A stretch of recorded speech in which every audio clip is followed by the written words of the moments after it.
अरावली पर्वत की, और आज यह जिंदा है लेकिन खतरे में है। कहते हैं सभ्यताएं जब अपनी रक्षा करना भूल जाती हैं तो प्रकृति उन्हें चेतावनी देती है, और शायद अरावली आज हमें वही चेतावनी दे रही है। दिल्ली, गुरुग्राम, राजस्थान, जहां कभी पहाड़ों की ठंडी हवा चलती थी, आज वहां का आसमान धुएं से भरा है।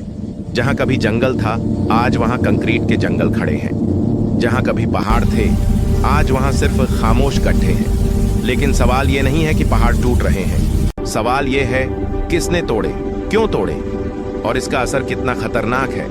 अरावली सिर्फ पहाड़ नहीं है, ये हवा का फिल्टर है, ये रेगिस्तान और हमारे शहरों के बीच आखिरी ढाल है। अगर अरावली नहीं रही तो थार का रेगिस्तान सिर्फ राजस्थान तक नहीं रुकेगा, ये धीरे धीरे दिल्ली तक पहुंच जाएगा, और शायद दिल्ली भी एक डस्ट स्टॉर्म सिटी में बदल जाएगी। यही अरावली है जिसने हजारों साल से आंधियों को रोका, मौसम को संतुलित किया, और सबसे बड़ी बात, जीवन को जिंदा रखा।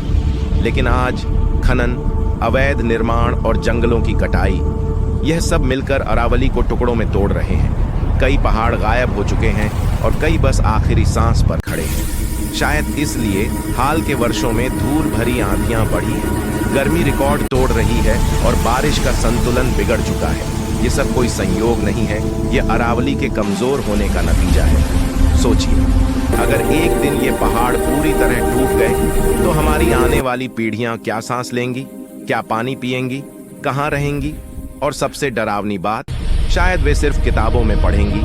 कभी भारत में अरावली नाम का एक महान पर्वत था, लेकिन कहानी का अंत अभी लिखा नहीं गया है। उम्मीद अभी भी हमारे हाथ में है।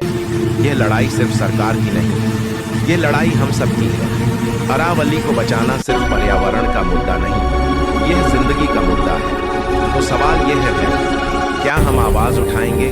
क्या हम अरावली को मरने देंगे या उसे फिर से जीने का मौका देंगे? क्योंकि याद रखिए, अगर अरावली बची तो हम बचेंगे, और अगर